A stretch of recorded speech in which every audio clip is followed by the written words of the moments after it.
자, 오늘 우리에게 주시는 하나님의 말씀은 창세기 7장 1절부터 12절까지 말씀입니다. 다 찾은 줄 알고 함께 낭독합니다. 시작. 주님께서 노아에게 말씀하셨다. 내가 보니 이 세상에 의로운 사람이라고는 너밖에 없구나. 너는 식구들을 다 데리고 방주로 들어가거라. 모든 정결한 짐승은 수컷과 암컷으로 7쌍씩, 그리고 부정한 짐승은 수컷과 암컷으로 2쌍씩 내가 데리고 가거라.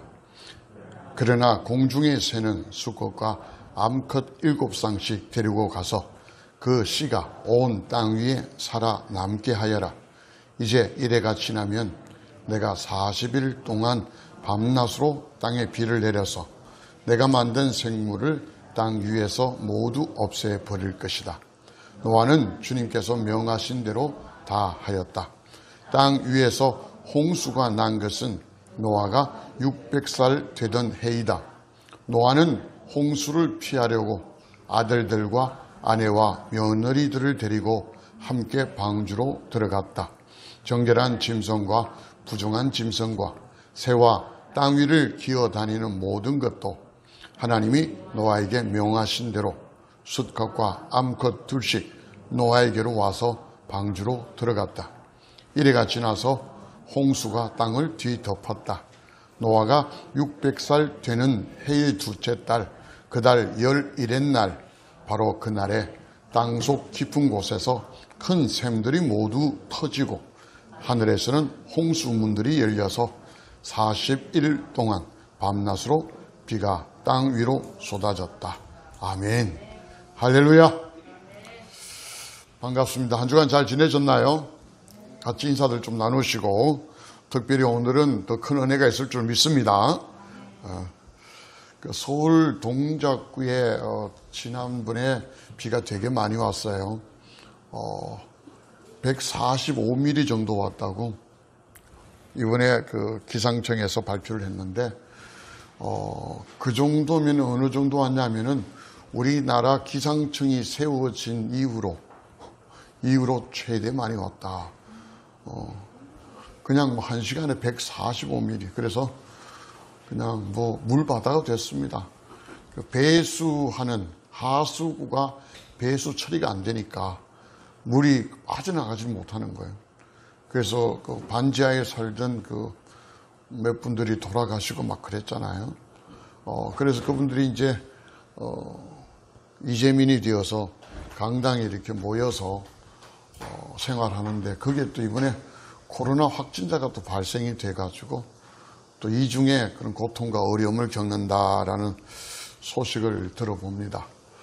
그런데 지금 8호 태풍 메아리가 또 일본 남쪽으로 지금 올라오고 있어요. 우리나라에 직접적으로 영향을 미치지는 않는다, 그렇게 기상청 예보는 합니다만은 어쨌든 간접적으로 비는 또 계속 내릴 것 같다. 그래서 내일 모레 15, 16일 특히 남부지방을 중심으로 중부와 남부에 비가 또 많이 내릴 것 같다, 이렇게 예보를 합니다. 지금 우리 그 교회에서 매일 말씀을, 또 우리 창세기 말씀들을 보고 있으면서 또 지난 주간, 이번 주간에 계속 이 홍수에 대해서 우리가 또 공부하고 있는데, 또 현실도 이렇게 홍수가 또 많이 차서 상당히 좀 생생한 느낌이 듭니다. 저는 오늘 제목을 방주로 들어가거라, 이렇게 제목을 1절에 있는 말씀을 따라서 정했습니다. 방주로 들어가거라. 자유롭게 살아가는 우리 모두가 방주라는 것이 꽤 넓습니다만은, 그렇게 넓지만 우리가 지금 이렇게 살아가는 게 비하면은 갇혀있고 속박이 된다는 느낌이 있잖아요. 그런데 하나님 우리에게 보고 들어가라, 특히 노아와 또 그 가족들에게 방주로 들어가라 하라는 의미는 구속하고 속박하려는 의미가 아니라 살리려는 의미입니다. 이제 곧 대홍수가 일어나서 땅 위에 있는 모든 생물은 다 죽을 것인데 너희들은 이제 살 것이다. 그러니 그 살려면은 방주로 들어가라, 이런 의미가 가져 있는 제목입니다. 그래서 오늘의 방주로 들어가거라는 이 제목은 저와 여러분이 꼭 기억할 것은 우리를 하나님이 살려주시려고 하는 그런 그 마음을 가지고 계시는 메시지다. 이렇게 여러분이 들으시면 됩니다. 방주로 들어가거라. 여기에서 제일 먼저 오늘 우리가 한번 나눠야 될 말씀이 뭐냐면은 우리 여기에 수백 명, 수천 명이 모여 있으면 이름도 다 다르고 생김새도 다 다르지만 우리가 가지고 있는 생각도 다 다릅니다. 우리의 생각도 다 달라서 이렇게 하나로 모아서 이렇게 무언가 의견들을 통일해 나가는 걸 우리는 민주주의라고 알고 있습니다. 그래서 다수결에 의해서 같은 의견을 많이 묶어서 그렇게 정책을 펼치든 어떤 일을 집행하거든 결의를 하든 그것이 민주주의입니다. 민주주의에 반대되는 것이 공산주의인데, 공산주의는 프롤레타리아 계급의 계급 투쟁을 통해서 폭력이죠. 투쟁을 통해서 권력을 장악하고 그들의 일당에 의하여 통치와 또 지배하는 그런 체제를 공산주의 체제라고 합니다. 우리는 민주주의 체제에 있습니다. 그래서 각자의 의견을 말할 수가 있고 생각을 발표할 수가 있고 우리는 의사 또는 표현의 자유라고 그렇게 말합니다. 그러다 보니까 우리가 모인 사람만큼 생각과 사고를 가지고 있죠. 그래서 자기의 생각대로 살고 자기가 가지고 있는 가치관, 또 그런 사고, 그런 의견대로 우리는 살아갑니다. 그런데 오늘 하나님은 우리에게 주시는 메시지가 뭐냐 하면은 하나님은 우리에게 내가 보니라고 1절에 말합니다. 내가 보니. 제가 보는 것도 아니고 여러분이 보는 것도 아니고 우리가 보는 것도 아니고 그 표준말이란 정의를 서울 지방에 사는 대다수 사람이 중산층에 있는 사람이 말하는 걸 우리나라에서는 표준말이다 그렇게 말합니다. 과거에는 저 북한말이 표준말이 될 수도 있겠죠. 고구려 시대 때는 북한말이 표준말이 되겠죠. 어쨌든 나중에 또 이렇게 수도가 이 대구 쪽으로 바뀌어가지고 세월이 한참 지나면 이 대구 지역이 또 표준말이 될 수도 있습니다. 어쨌든 서울 지방에 사는 중산층의 사람들이 말하는 걸 표준말이다. 대다수 사람들이 가지고 있는 의견들을 우리는 여론이라 그러고 또 그걸 또 합리적으로 쫓아갑니다. 그것이 맞다고. 근데 오늘날도 많은 그리스도인도 역시 마찬가지로 그렇게 삽니다만은 하나님은 우리에게 말씀합니다. 목사가 보는 것도 아니요, 장로가 보는 것도 아니고 내가 보는 게 맞다고 이야기합니다. 내가 보니. 세상에 이 당시에는 굉장히 타락했습니다. 죄가 가득가득 찼다. 그래서 하나님 보시기에 도저히 살려줄 만한 사람이 없을 정도로 죄가 가득 차서 이제 하나님이 멸망시키려고 결심을 합니다. 그런 와중에서 하나님이 보시니 오늘 성경 1절입니다. 이 세상에 의로운 사람이라고는 너밖에 없구나. 노아에게 말씀하시는 이야기입니다. 내가 보니 노아 자신이 자기를 바라볼 때 나는 이 세상에서 의인이 나밖에 없구나 이렇게 보는 게 아닙니다. 하나님이 보시니 오늘 우리 그리스도인들이 살아가는 삶의 모습이 어떠냐 하면은 우리와 또 우리와 함께하는 사람들이 볼 때 어떤가 이런 모습으로 살아간다면은 오늘 성경하고는 많이 다른 삶입니다. 적어도 오늘 하나님 우리에게 주시는 말씀을 통해서 우리가 한번 적용해야 될 삶의 모양이라면 우리가 살아가는 삶을 내가 보고 또 여론이라든지 이런 세상의 보편 합리적인 그런 생각과 가치관에 따라 사는 것이 아니라 하나님이 보실 때 내 삶이 어떤가를 한번 살펴보는 것이야말로 오늘 주시는 말씀의 핵심이 아닌가 생각을 해봅니다. 여당의 대표가 성적인 어떤 문제로 인해서 지금 징계를 받아서 6개월 동안 직무 정지를 받아서 장애 투쟁을 합니다. 우리나라 이야기입니다. 36일이 지난 어젠가 아래인가 기자회견을 가졌습니다.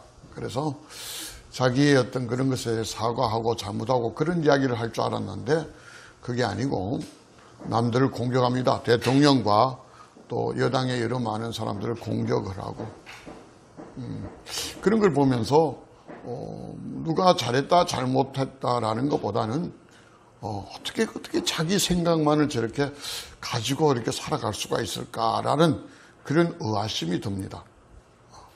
우리가 사는 삶이 대충 그런 것 같아요.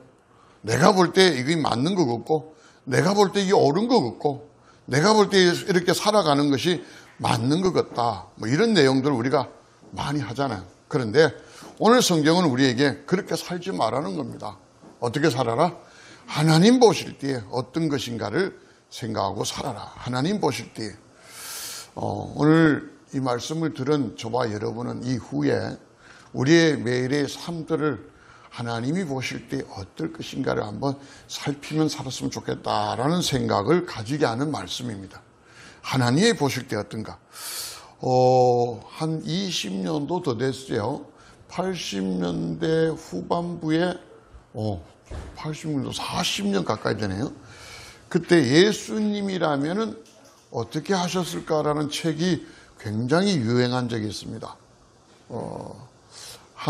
그 교회에서 일어난 일입니다.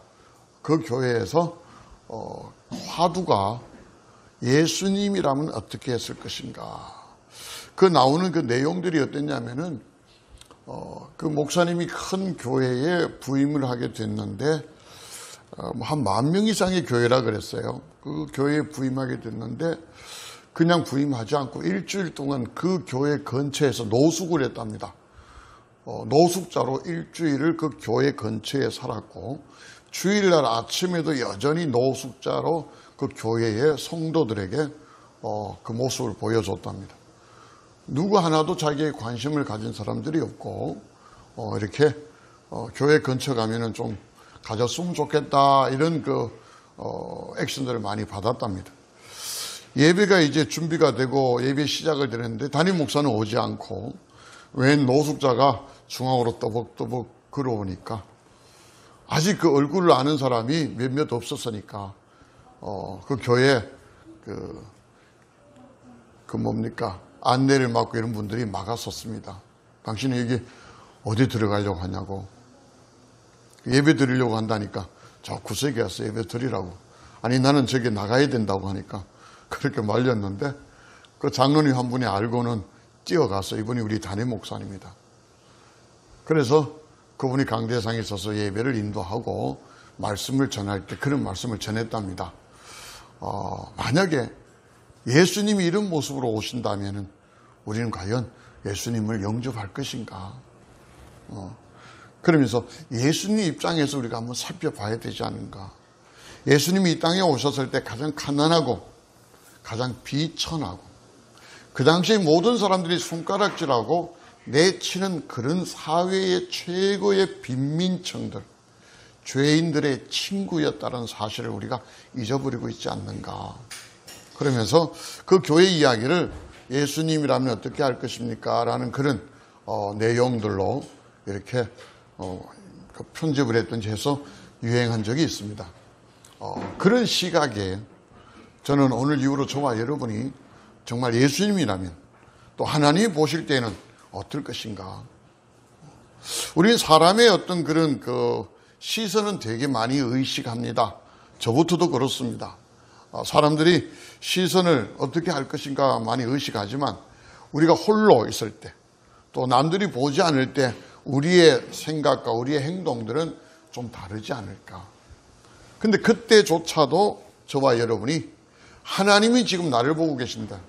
하나님이 지금 나를 주목하고 계신다는 이런 생각, 이런 의식을 딱 들어가면은 그때부터 내 행동이 달라지기 시작합니다.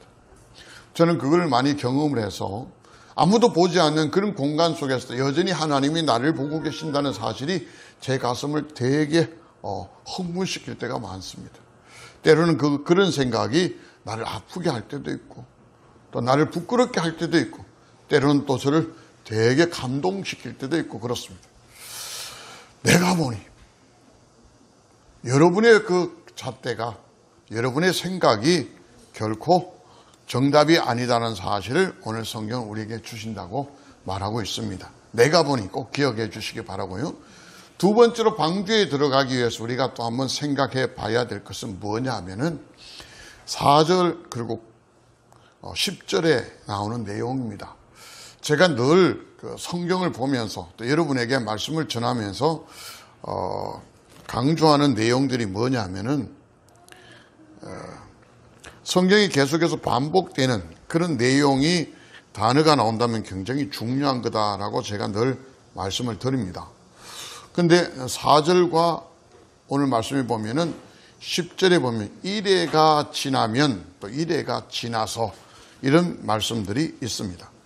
이래가 지나면 이 뭐냐면은 하나님의 말씀입니다. 하나님이 노아를 마지막 그 남은 자로 이렇게 하나님이 세우시고 그 가족을 이렇게 준비하십니다. 그런데 하나하나 하나님께서 코치를 해주십니다. 여러분 영어에 스텝 바이 스텝이라는 단어 아시죠?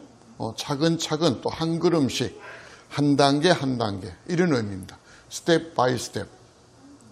노아와 하나님이 함께 하시면서 방주를 짓는 치수까지 다 알려주시고 그리고 언제 홍수가 시작이 되니까 짐승들을 이렇게 데리고 들어가라 이런 내용들을 하나하나 다 코치해 주십니다. 하나님은 그렇게 우리에게 그분의 사랑과 인자함을 보여주십니다. 그냥 너 살려줬어 하고 던져주시는 게 아니에요. 예수 그리스도가 이 땅에 오셔서 십자가의 죽음을 통해서 저와 여러분의 구주가 되어서 우리의 그리스도 메시아가 되신 줄로 저는 그렇게 믿습니다. 여러분이 앉아서 예배를 드리지만 그렇게 믿음을 고백한 사람이 지금 다 여러분 앉아 있잖아요. 그런 과정에서 예수 그리스도께서 우리를 구원하시고 그냥 내버려 두시지 않습니다. 그분은 우리에게 말씀하시기를 성령께서 우리에게 오셔서 우리 안에 내주하시면서 우리를 떠나지도 아니하고 우리를 버려주지도 아니하시고 우리가 주님 앞에 가는 그날까지 우리를 책임지시겠다고 하나님은 성경을 통해서 말씀을 해 주십니다.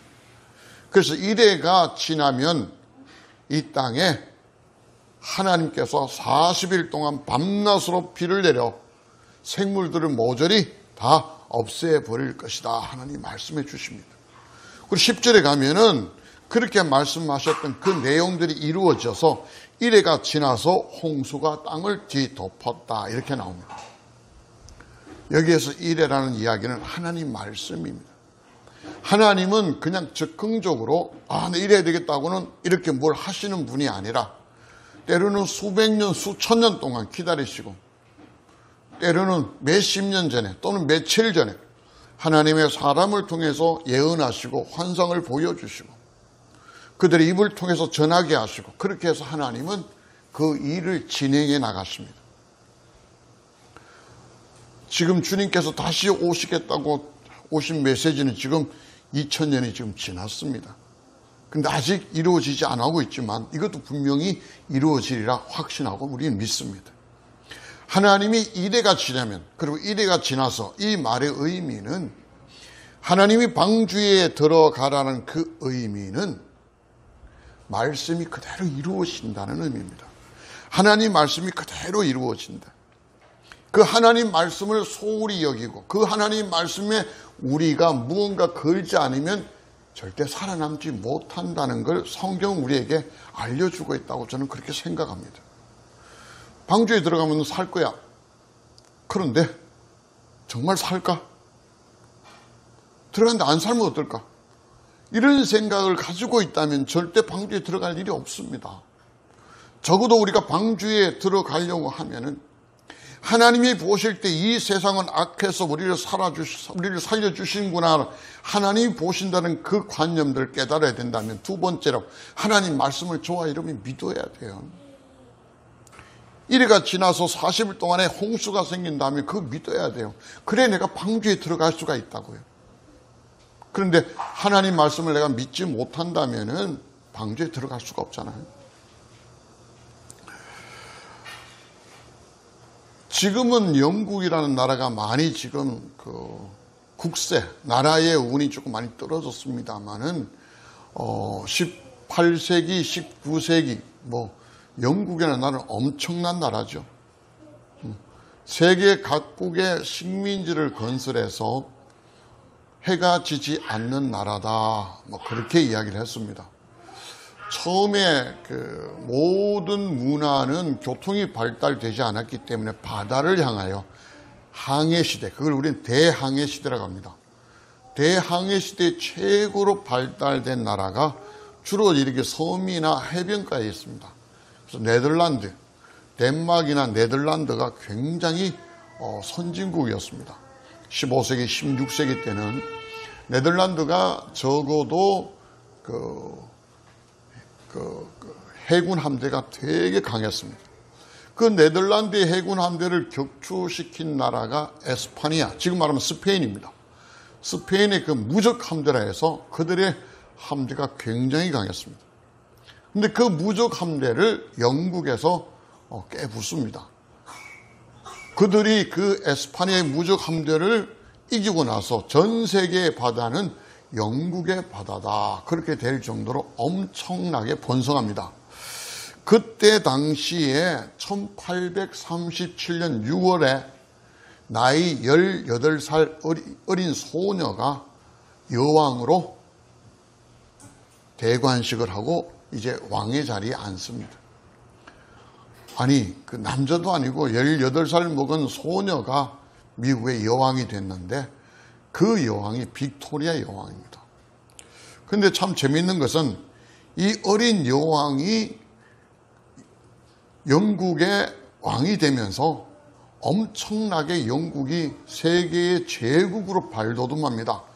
주변에 있는 모든 나라들이 전부 다 영국에 무릎을 꿇기 시작하고 적어도 그 빅토리아 여왕이 통치하는 64년 동안에 산업혁명부터 시작해서 해가 지지 않는 영국이라는 어마어마한 나라를 건설했습니다.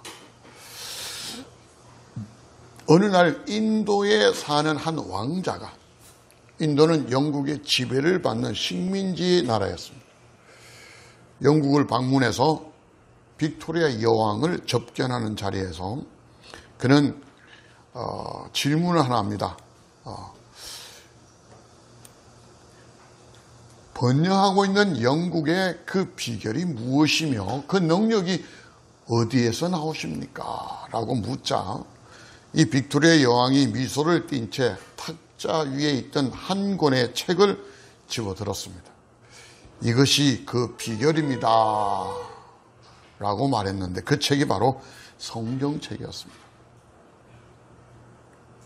지금의 미국은 또 많이 달라졌습니다만은 그 미국이란 나라의 기초는 영국의 박해를 받았던 그 퓨리탄입니다. 청교도들이. 영국에는 국교입니다. 성공회가 국교입니다. 그래서 신앙의 자유가 없습니다. 모든 사람이 다 성공회를 믿어야 됩니다.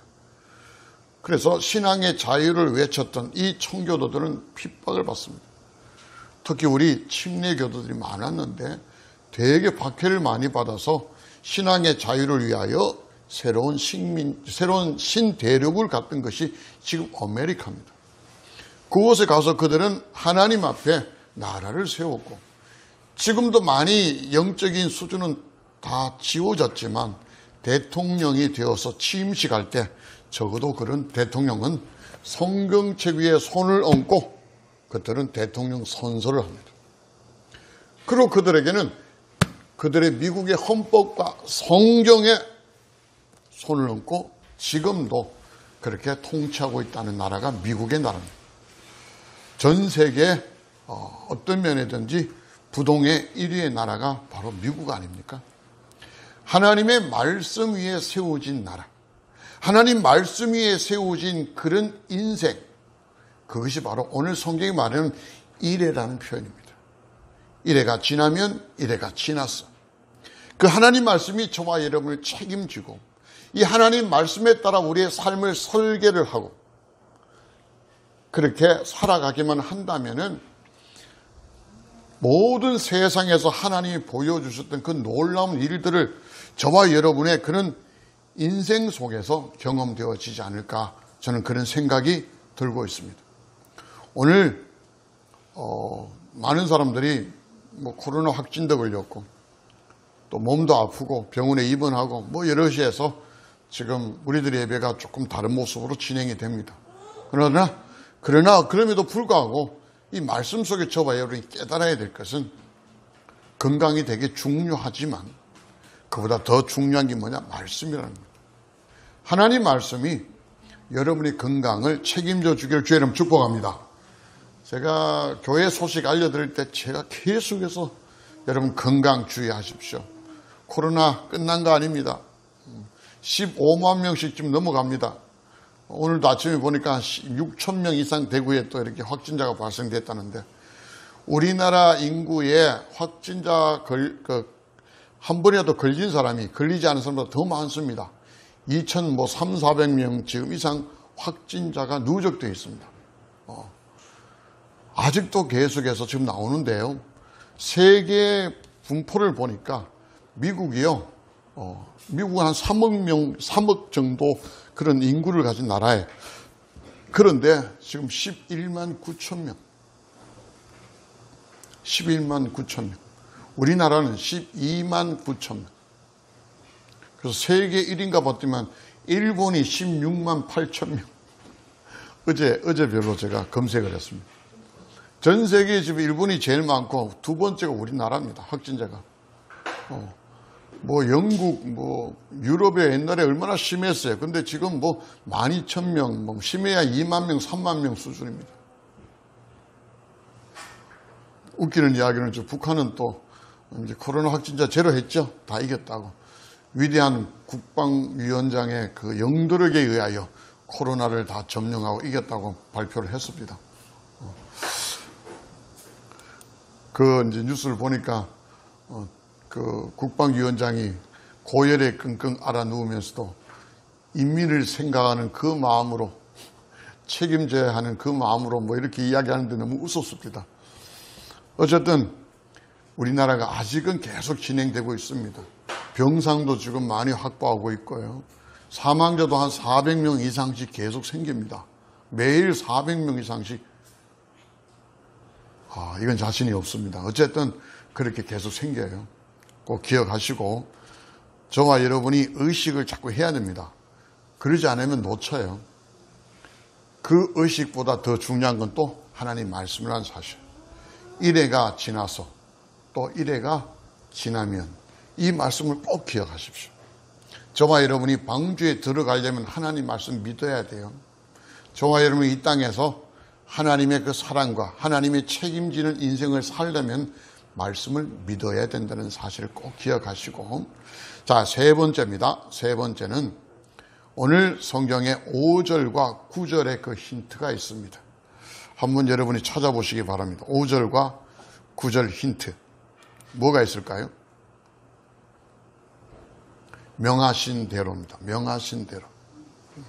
하나님 말씀이 아무리 맞다고, 아무리 그것이 진리고 그 말씀에 따라서 살면은 하나님이 우리를 책임진다고 내 입술로 고백하고 내 마음에 믿어서 그렇게 하더라도 오늘 성경에 주시는 말씀과 같이 5절 한번 보십시오. 노아는 주님께서 명하신 대로 다 하였다. 9절에 보십시오. 하나님이 노아에게 명하신 대로. 참 재미있는 것은 5절에는 노아가 하나님이 명하신 대로 다 했다는 이야기고요. 9절에는 노아가 한 게 아니에요. 노아가 한 게 아니라 뒤에 보면 숫것과 암컷 둘씩 노아에게로 와서 방주로 들어갔다. 전 세계 그 당시에 짐승들이 얼마나 많은지 잘 모르겠어요. 그러나 우리가 생각하는 것보다 더 많았을 것 같아요. 근데 노아가 그들을 어떻게 다 데리고 올 수 있었을까? 못 데려옵니다. 근데 하나님이 주시는 메시지가 뭐냐면 명하신 대로 짐승들이 다 짝을 지어서 방주로 들어온다는 이야기예요. 짐승들도 하나님의 명하신 대로 들어왔다는 것이 9절의 이야기예요. 노아가 그들을 무슨 밧줄을 던져서 무슨 잠자리채로 잡아서 곤충들 채집하듯이 그렇게 방주로 들인 것이 아니라 모든 생물들이 짝을 지어서 다 방주로 들어왔다는 거예요. 그것이 명하신 대로예요. 5절에는 노아가 명하신 대로. 그러니 하나님 말씀이 하나님이 우리를 살리시려고 우리에게 방주로 들어가라. 그래서 우리가 그 말씀이 맞습니다라고 고백을 하더라도 그분의 말씀에 따라 우리가 액션을 취하지 않는다면은 절대로 생명은 보장받지 못합니다. 하나님이 보시기에 노아가 의로운 사람이었어요. 그래서 너의 가족과 더불어 내가 살려주겠다. 방주를 만들어라. 그리고 이렇게 지시를 다 내렸는데 노아가 하나님 보시는 거예요. 맞아. 그래서 나는 살겠구나. 방주에 들어가면 살겠구나. 하나님이 이래가 지나면 이래 되고 그래서 이래가 지나서 홍수가 지는 이 이래가 지난다는 사실까지도 인정을 하고 하나님 말씀대로 한번 살겠구나. 그러나 그가 명하신 대로 액션을 취하지 않았다면 명하신 대로 방주에 들어가지 않았다면 그는 결코 살아남지 못할 겁니다. 오늘 우리 그리스도인들이 굉장히 많이 놓치는 부분이 이겁니다. 실제로 내가 예수를 믿었습니다. 예수를 믿고 그냥 있으면 하나님께서 나를 책임져 주신다고 생각하시는데 그냥 있으면 되는 게 아니에요. 하나님이 명하신 대로 우리의 삶을 자꾸 액션을 거기에 얹어야 됩니다. 율법주의냐? 절대 아닙니다. 그건 율법주의가 아닙니다. 율법주의는 뭐냐 하면 구원을 얻기 위해서 살아남기 위해서 내가 행동으로 뭔가 보여주려고 하는 게 율법주의입니다.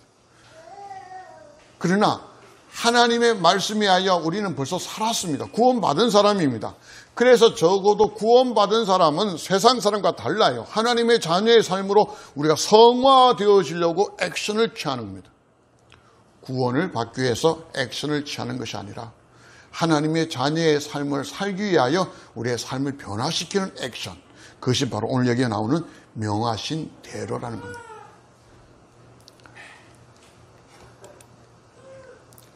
실제로 미국에 일어났던 실화입니다. 어느 주일 저녁이었습니다. 2명의 교회를 다니는 그 청년들인데 젊은이들이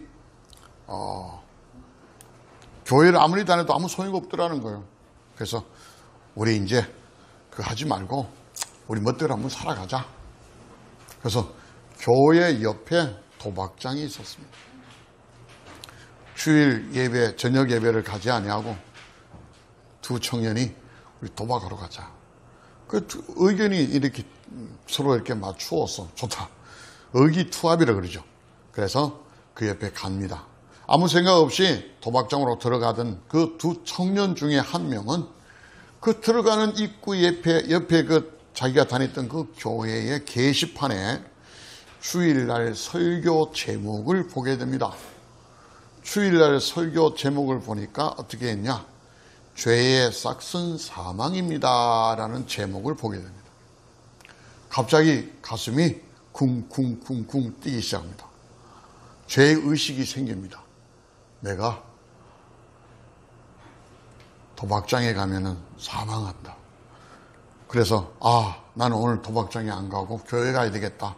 그러고는 친구에게 이야기를 합니다. 근데 그 친구가 우리식으로 말하면 남자가 한 번 말했으면 해야 되지. 교회 간다니 무슨 소리냐. 도박장 가자.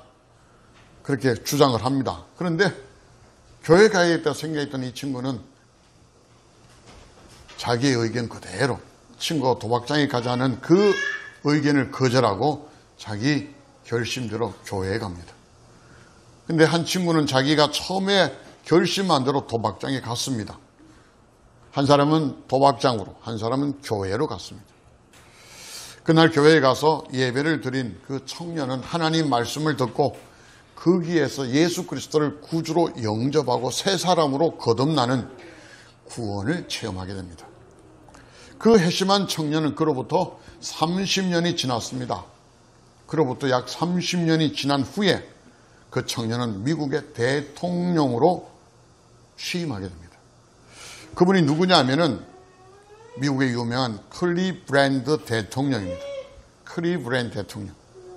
근데 참 굉장히 아이러니하게도 그가 대통령에 취임할 그 당시에 30년 전에 도박장이었던 그 친구는 감옥에서 자기의 옛 친구가 대통령에 취임하는 방송을 보고 있었더라는 겁니다. 그러면서 그 친구가 이야기를 하기를 나도 저 친구 따라 교회에 갔다면 내 인생은 분명히 달라졌을 것이다 하고 가슴을 치고 후회를 했다고 합니다. 과거의 이야기였습니다. 그러나 그것이 오늘날 우리의 이야기입니다. 하나님의 말씀에 따라서 저와 여러분이 선택하는 삶을 산다면 우리 인생은 절대 후회하지 않는 인생을 살게 될 겁니다. 그러나 하나님 말씀 명하신 대로가 아닌 내 기분, 내 감정, 내 느낌대로 살아가기 시작할 때 우리의 삶은 10년, 20년, 30년 되는 분명히 후회하는 인생이 될 거라는 사실을 말씀을 드립니다. 80년대인가요? 80년대에 그 LG 냉장고가 되게 히트 쳤습니다. 그때 그 유명한 그 광고의 카피가 있습니다. 순간의 선택이 10년을 좌우합니다. 그래서 여러 가지 또 변형되어서 많이 이렇게 사람들이 입에 오르내렸습니다만은 순간의 선택이 그 물건 하나를 선택하는데도 10년을 좌우한다는데 우리 인생에 있어서 여러분 무엇을 선택하실 겁니까? 오늘 성경은 우리에게 이야기를 합니다. 클리블랜드 대통령같이 도박장이 아닌 또 교회와 도박장 사이에서 한쪽을 선택해야 되는 그 갈등에 놓여 있었다면 꼭 저와 여러분은 명하신 대로 그 말씀대로 선택한다면 여러분의 장래는 하나님이 보장하게 됩니다. 제가 늘 그 목회를 하면서 고민스러운 게 그겁니다.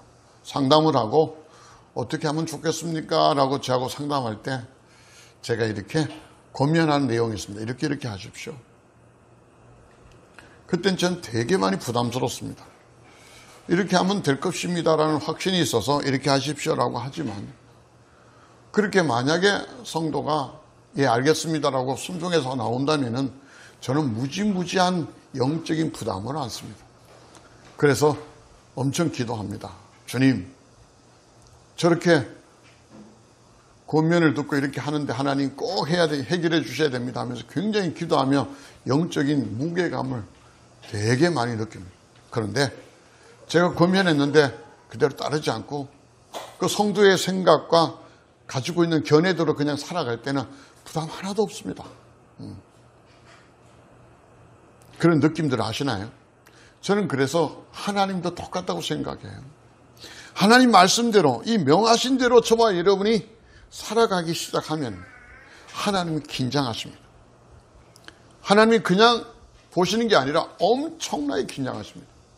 저와 여러분의 그 모든 일거수일투족을 오늘 노아에게 하나님이 주의를 집중하듯이 그의 방주의 그 넓이와 치수와 높이 모든 걸 이야기하시고 뚜껑은 어떻게 달고 어떻게 모든 걸 다 코치하듯이 짐승들은 어떻게 데려가고 마지막 우리 다음 그 내용들을 보면은 그 문은 하나님이 닫아주십니다. 방주의 문은 하나님이 닫아주세요. 노아가 이렇게 닫고 들어가는 게 아니라 하나님이 닫아주십니다. 그렇게 철저하게 하나님의 돌보심이 우리의 삶 속에서 함께 한다고 한번 여러분이 생각해 보십시오. 저는 이렇게 생각할 때 우리 삶은 지금보다도 훨씬 더 달라질 수 있다. 내가 믿음으로 지금까지 이렇게 살아왔지만 틀린 삶은 아닙니다. 그러나 이 삶보다 더 하나님의 믿음의 삶이 또 더 큰 것이 있다는 사실. 그것은 세 가지입니다. 첫 번째는 뭐예요?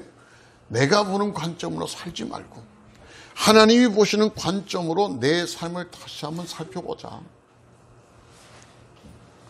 요즘 그 사자성어도 아닌 것이 요즘 그 언론에 되게 많이 사람들의 입에 회자되는 것 중에 하나가 내로남불입니다. 이건 중국 고사에서 나오는 그런 사자성어가 아니라 긴 이야기를 그냥 줄여놓은 줄임말입니다. 내가 하니 로맨스요 남이 하니 불륜이라는 그 줄임말이 내로남불인데 그걸 요즘 애들은 그 사자성어인 줄 알고 있었죠. 내로남불이. 내가 하는 건 괜찮아요. 내가 받은 것은 선물이에요. 남이 받은 것은 뭐예요? 뇌물이에요. 내가 하는 것은 부탁이에요.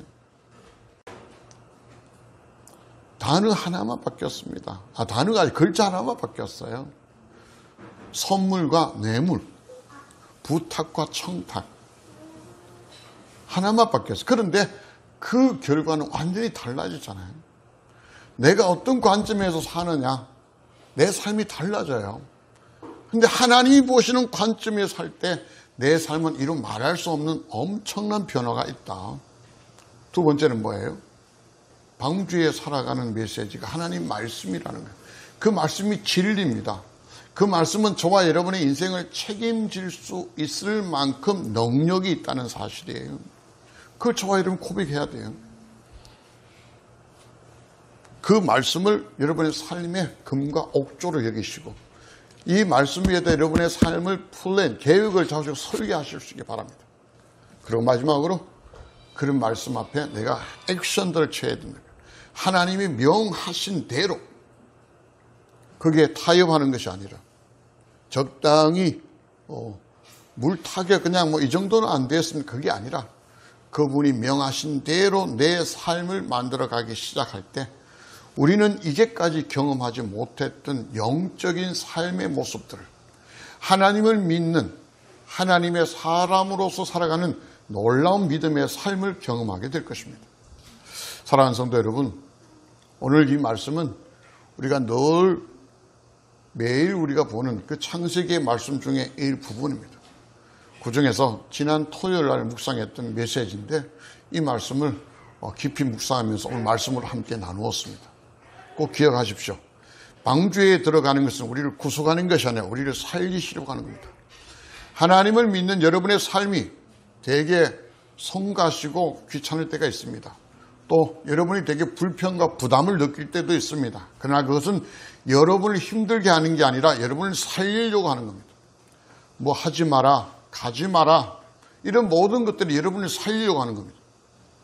우리 어른들은 다 알죠. 부모님들이 우리 학생일 때 그렇게 입에다가 공부 좀 하라는 이야기를 달고 살았습니다. 그 당시에 우리는 그것이 되게 스트레스였습니다. 근데 어른이 된 지금은 그것이 우리에게 스트레스 주려는 게 아니라 우리를 되게 잘 되게 하려고 했던 부모의 메시지라는 것을 우리 인정합니다. 그러나 지금 우리 아이들은 그걸 모릅니다. 그 이야기를 스트레스 받습니다. 좀 그만할 수 없어요. 학교에서도 공부, 학원에서도 공부, 집에서도 공부. 근데 왜 또 공부? 그런데 기억하십시오. 그 공부는 여러분을 스트레스 받고 힘들게 하려는 게 아니라 여러분이 어른이 되었을 때 더 훌륭하고 멋진 삶을 살게 하기 위하여 여러분의 부모가 여러분에게 하는 메시지라는 겁니다. 그것이 뭐예요? 방주에 들어가라는 이야기입니다. 사랑하는 성도 여러분, 오늘 저와 여러분이 하나님이 우리에게 설계해 놓으신 방주와 같은 멋진 믿음의 삶들을 살기 위하여 다 함께 방주에 들어가게 되시기를 주님의 이름으로 축복합니다. 기도하겠습니다. 살아계신 하나님 감사합니다. 코로나19 아직도 계속해서 연장되다시피 우리를 힘들게 하고 있지만 그럼에도 이렇게 하나님을 예배하며 찬양하며 높일 수 있게 해주셔서 감사하며 또 영상으로 현장에서 또 하나님 말씀들을 이렇게 나누고 선포하게 하셔서 감사드립니다. 주님께서 저희들의 행복을 위하여 방주를 예배하시고 준비하시고 우리에게 들어가라 하지만 때로는 우리가 감정이나 느낌에 의하여 그것이 우리를 힘들게 하고 부담스럽게 한다고 느낄 때도 많습니다. 오늘 말씀을 선포해 싸우니 이제는 그것이 우리에게 부담과 우리의 스트레스가 아니라 즐겁게 하고 우리를 신나게 하고 우리를 더 행복하게 할 수 있다는 사실을 우리의 삶이 바뀌어지게 도와주옵소서. 우리 눈이 뜨여져서 우리가 보는 것으로 살아가는 것이 아니라 하나님이 보시는 믿음의 눈을 가지게 하시며 하나님이 우리에게 주셨던 그 귀한 성경의 말씀을 따라 우리의 삶을 맞추어서 명하신 대로 우리의 삶을 액션을 하여 주님이 원하시는 그 방주에 들어가는 멋진 믿음의 삶을 살아갈 수 있도록 역사하여 주시옵소서. 감사드렸고 우리 주 예수님의 이름으로 간곡히 기도드리옵나이다. 아멘.